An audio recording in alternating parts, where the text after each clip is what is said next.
Pour l'A380, on dessine alors un fuselage de forme ovoïde qui fait plus de 8 mètres de hauteur. Cet espace est divisé en 3 niveaux. Une soute à bagages et 2 ponts qui s'étendent de la pointe avant jusqu'à l'arrière de l'appareil. Au total, ils offrent pour accueillir les 853 passagers un espace de 550 mètres carrés, 3 terrains de tennis. Avec les ailes, les moteurs, les gouvernes et les trains d'atterrissage, l'ensemble rentre parfaitement dans les limites imposées. 73 mètres de long pour 79 mètres 80 d'envergure et 79 pieds de hauteur, soit un peu plus de 24 mètres, l'équivalent d'un immeuble de 8 étages.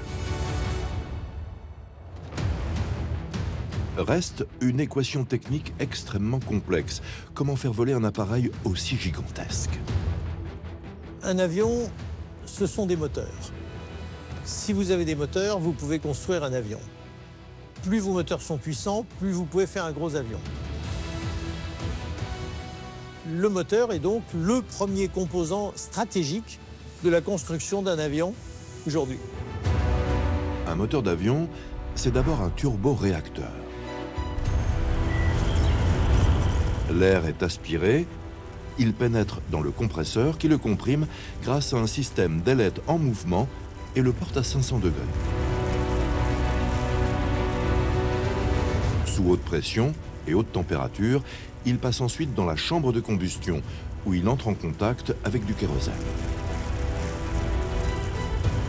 Ce mix de l'air et de gaz comprimé est enflammé, et du coup ça le met en expansion. Et si je dirige ça vers l'arrière, en réaction, j'ai une propulsion de l'avion vers l'avant. C'est l'accélération de cette masse d'air qui génère la poussée. Imaginez les pompiers, ils allument leur lance à incendie, et ben l'eau va les pousser dans l'autre sens. Et au lieu de cracher de l'eau, on va cracher de l'air. Le fait de cracher beaucoup d'air, ça nous donne de la puissance, ça nous donne de l'efficacité, ça va nous permettre de nous déplacer. Ce système de flux d'air chaud, c'est le cœur du moteur. Mais dans les avions de ligne modernes, cette technologie est enveloppée par un immense ventilateur, la soufflante. Entraînée par la turbine, elle aspire d'énormes quantités d'air qui, sans pénétrer dans le cœur, empruntent un autre circuit, un anneau extérieur en pourtour de la turbine. En sortant à l'arrière du moteur, ce flux d'air froid génère 80% de la poussée. La partie froide pousse beaucoup plus que la partie chaude. C'est pour ça que les moteurs sont aujourd'hui de plus en plus grands, parce que le plus on peut amplifier la taille autour du cœur, le plus on amplifie la propulsion du total. Pour l'A380, on pousse cette technologie au maximum en développant 2 moteurs qui sont parmi les plus gros jamais construits. Leur soufflante est presque aussi large que le fuselage d'un A320. Elle mesure 3 mètres de diamètre, aspire plus d'1 tonne d'air par seconde et permet de sortir à l'arrière du réacteur presque 9 fois plus d'air froid que d'air chaud. Grâce à ces soufflantes géantes, les moteurs de l'A380 consomment moitié moins de carburant que ceux des premiers avions d'Airbus. Le 380, ça a été le premier avion au monde à descendre sous les 3 litres au 100 par passager. C'est une barre qui paraissait difficile à atteindre. Cette barre a été atteinte. C'est un exploit. Regardez, même les avions les plus modernes d'aujourd'hui sont dans cet ordre de grandeur. Pour faire décoller ce géant des airs de près de 600 tonnes, on fixe sous les ailes 4 moteurs. Mais comment les alimenter sur une distance de plus de 15 000 km?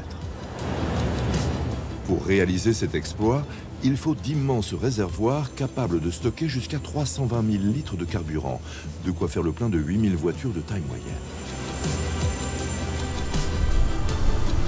Au décollage, cela représente un poids de 254 tonnes, la moitié de la masse totale de l'avion.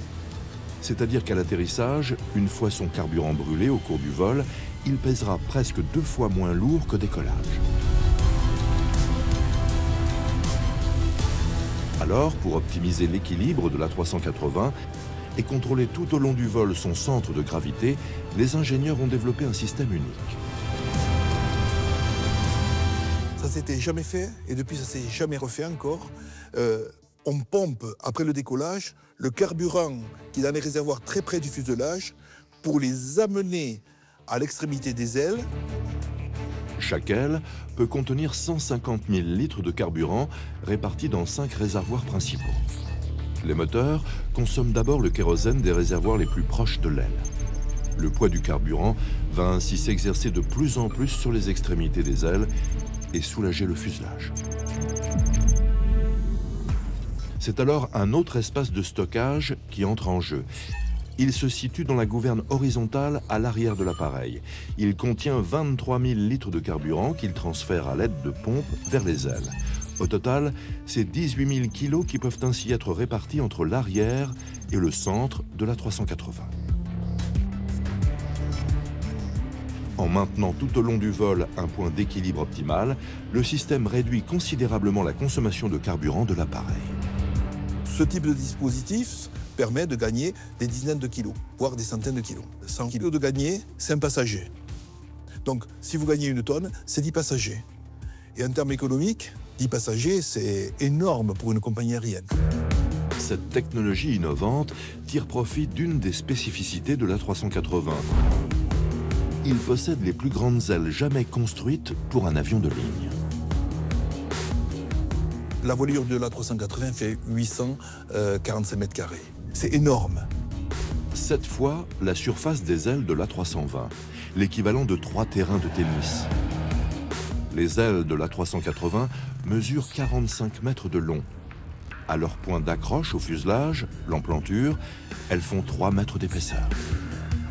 Plus vous allez avoir des ailes longues, et plus vous allez être obligé d'avoir une emplanture épaisse, parce que les résistances que vous allez demander à votre aile sont quand même considérables. Ici, elle mesure 11 mètres de large, soit la longueur totale d'une aile d'A320. La seule solution, c'est de mettre beaucoup de surface ici et l'aile diminue vers le bout pour qu'elle ait une bonne performance aérodynamique, c'est-à-dire qu'elle freine le moins possible dans l'air. Leur gigantisme ne les empêche pas d'être extrêmement flexibles.